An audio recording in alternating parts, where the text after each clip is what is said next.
আগে থাবড়াইয়া দাঁত ফালাইছি, এখন লাইতে দাঁত ফালায়াম। বাংলাদেশে যদি কেউ এই শব্দগুলি উচ্চারণ করে, যে শব্দগুলি দ্বারা ভারত বিগত 15টি বছর বাংলাদেশকে শোষণ করেছে, আলেম ওলামাদেরকে হত্যা করেছে, শাপলা চত্বরে অসংখ্য কোরআনে হাফেজকে হত্যা করেছে, যেই কথাগুলি বলেছিল যে রাজাকার, আলবদার, যুদ্ধাপরাধী, স্বাধীনতা বিরোধী, এই কথাগুলি যদি কারোর মুখে উচ্চারিত হয় বাংলাদেশে, এবার উপদেষ্টা হোক আর যেই হোক, লাইতাইয়া তাদের দাঁত ফালানো হবে। এই উপদেষ্টা মাহফুজ আলমটা কে আমাদেরকে জানতে হবে, যার নাম কোনোদিন শুনলাম না, জানলাম না।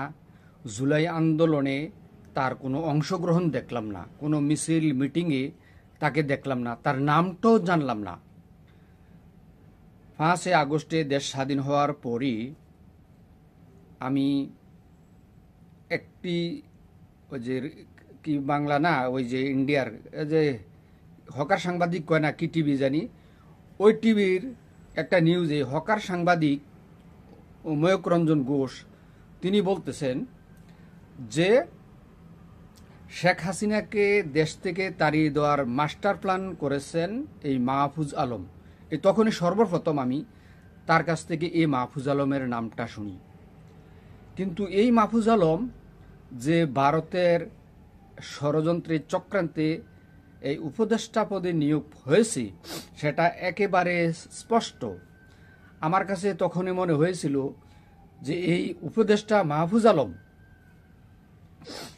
তার কিছু কর্মকাণ্ড, তার কিছু কার্যকলাপ দেখে আমার কাছে তখনই সন্দেহ হয়েছিল যে হয়তো সে একটা রয়ের এজেন্ট। কারণ বিভিন্নভাবে যখন দেশটা স্বাধীন হয়ে যায় তখন কে হবে উপদেষ্টা, কে কোন পদে যাবে, কে কি করবে না করবে, এই বিষয়ে আছে না কারোরই একটা পূর্বে পরিকল্পিত ছিল না। কারণ কেউ তো জানতো না যে এইভাবে যে হঠাৎ করে এই আন্দোলনটা সফল হবে আর এই অবৈধ ফ্যাসিস্ট শেখ হাসিনা পালিয়ে যাবে, কিন্তু কেউ জানতো না। যখন সে যাইতে বাধ্য হয়েছে তখন প্রধান উপদেষ্টাও দেশের বাইরে ছিলেন, ডক্টর মোহাম্মদ ইউনূস, তাকেও কল করে এনে তাকে এই দায়িত্বটা দেওয়া হয়েছিল 2 দিন পরে। কিন্তু তার মধ্যে ভারতের দেখছে যে কোনোভাবেই আর এই শেখ হাসিনাকে বাংলাদেশে দাঁড় করানো সম্ভব না। তখন তারা কি করছে, এই উপদেষ্টা পরিষদ মণ্ডলী যখন গঠন করা হয় তখনই কিছু ভারতের রয়ের এজেন্ট তারা ঢুকিয়ে দিয়েছে। এর মধ্যে মাহফুজ আলম একজন, তারপরে আরও অনেকেই আছে, সেটা আমি নামও জানি না অনেকের। যাক, এরকম কিছু চক্রান্ত করে ভারত কিছু উপদেষ্টাদেরকে ঢুকিয়েছে। এই মাহফুজ আলম কি করে যে 24-এর এই জুলাইয়ের গণ অভ্যর্থনে শহীদদের বিচারের কথা না বলে তিনি এই কথা না বলে তিনি কেন 53 বছর আগের এই বিচারের কথা তিনি এখানে আনলেন, তখনই আমার সন্দেহ হচ্ছে ওনার উপরে, উনি যে ভারতের এতে কোনো সন্দেহ নাই। প্রিয় বন্ধুরা, আপনারা আরেকটা বিষয় যদি একটু চিন্তা ভাবনা করেন তখনই আপনারা ক্লিয়ার হতে পারবেন যে তিনি যে ভারতের রয়ের এজেন্ট, তিনি যে দালাল, এতে কোনো সন্দেহ নাই। তিনি তার নামটাও আছে না, আমরা জানতাম না, তার নামটাও আমরা শুনতাম না। তিনি হঠাৎ করে কেন ময়ূক রঞ্জন ঘোষ তাকে কিভাবে চিনলো, কিভাবে জানলো যে তিনি মাস্টার প্ল্যান করলেন?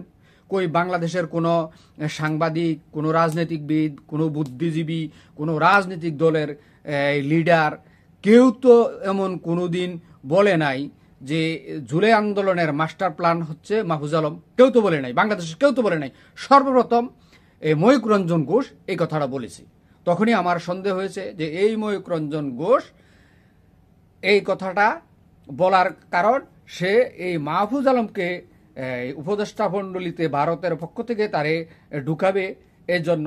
কারণ বাংলাদেশের তখন 18 কোটি মানুষে তখন এই স্বৈরাচার বিরোধী ছাত্র জনতার সাথে একত্রতা পোষণ করে যখন শেখ হাসিনাকে তাড়িয়ে দিল, তখন দেখছে যে আর কোনো উপায় নাই। তখন তারা কিছু কিছু উপদেষ্টা এই সরকারের মধ্যে ঢুকিয়ে দিয়েছে। যেমন মাহফুজ আলম আছে একজন, তারপরে ওই কিনা কয় আবার ওই যে আসিফ নজরুল, তিনিও একজন ভারতের এজেন্ট, তিনিও দালাল। তিনিও ভারতের মদতপুষ্ট। সেনাবাহিনী তো বলেছিলেন যে ওনাকে ইয়া করার জন্য, প্রধান উপদেষ্টা বানানোর জন্য, ডক্টর মোহাম্মদ ইউনূসকে উপদেষ্টা পদ না দিয়ে এই ওনাকে বানানোর জন্য।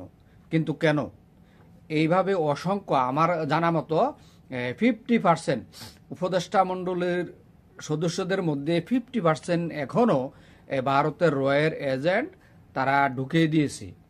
তাই সাবধান, আমি ছাত্র জনতাকে সতর্ক থাকার জন্য আহ্বান করছি। আপনারা যদি এই সমস্ত ভারতীয় রয়ের এজেন্টদেরকে উপদেষ্টা পদ থেকে বহিষ্কার না করে, এদেরকে যদি সরকারের পদ থেকে যদি তাদেরকে লাথি দিয়ে খেদে না দেন, তাহলে বিপর্যয় করতে পারে। বাংলাদেশ আবার সেই সুকৌশলে যেই কথাগুলি ভারতের ভারত বলতো, ৭১-এর যুদ্ধাপরাধী, রাজাকার, স্বাধীনতা বিরোধী, যেই কথাগুলি বলে তারা এই বিগত 15টি বছর শেখ হাসিনাকে ব্যবহার করে কৃতদাসের মতো, কি না কৃতদাস কিভাবে ব্যবহার করা হয় তা তো আপনারা জানেন। এই কৃতদাসের মতো শেখ হাসিনাকে ব্যবহার করে বাংলাদেশের যে আলেম ওলামাদেরকে হত্যা করেছে, অসংখ্য শাপলা চত্বরে হাজার হাজার কোরআনে হাফেজকে হত্যা করেছে, পিলখানার হত্যাকাণ্ড তারা ঘটিয়েছে, আল্লামা দেলোয়ার হোসেন সাঈদীর রায়ের দিন তারা 2 থেকে 250 লোককে গুলি করে হত্যা করেছে।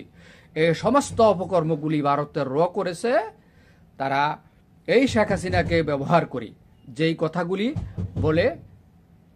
তাই আমি এই মাহফুজ আলমকে উপদেষ্টা পদ থেকে পদত্যাগ করিয়ে এবং এই উপদেষ্টা মণ্ডলী পুনর্গঠন করে আবার নতুন করে এই উপদেষ্টা মণ্ডলী নিয়োগ দিন। যদি তা না করেন তাহলে মনে রাখবেন, আবার এই বাংলাদেশ এই ভারতীয় রয়ের এজেন্টের মাধ্যমে আবার সেই ভারতের ভিতরে ঢুকে যাবে। তিনি কিভাবে স্বাধীনতার আজকে 53 বছর পরের বিচারের কথা তিনি উচ্চারণ করতে পারলেন, যেই কথাগুলি ভারত বলে বলে বাংলাদেশে এই 15 বছর নির্যাতন করছে, আলেম ওলামাদেরকে, জনগণকে, অসংখ্য মানুষকে জেল খাটিয়েছে, হত্যা করেছে, খুন যত রকমের কুকর্ম সবই করেছে, শুধু এই কথাগুলি বলে। রাজাকার, আলবদর, যুদ্ধাপরাধী, স্বাধীনতা বিরোধী, এই কথাগুলি বলে। এই কথাগুলি যদি বাংলাদেশের কোনো মানুষের মুখে আর উচ্চারিত হয়, তাহলে আগে থাবড়াইয়া দাঁত ফলাইছি, এখন লাইটাইয়া দাঁত ফলায়াম। মনে রাখবেন, এবার উপদেষ্টা হোক আর যেই হোক, লাইটাইয়া দাঁত ফলায়াম। একবারে সাবধান করে দিয়ে বলে দিলাম।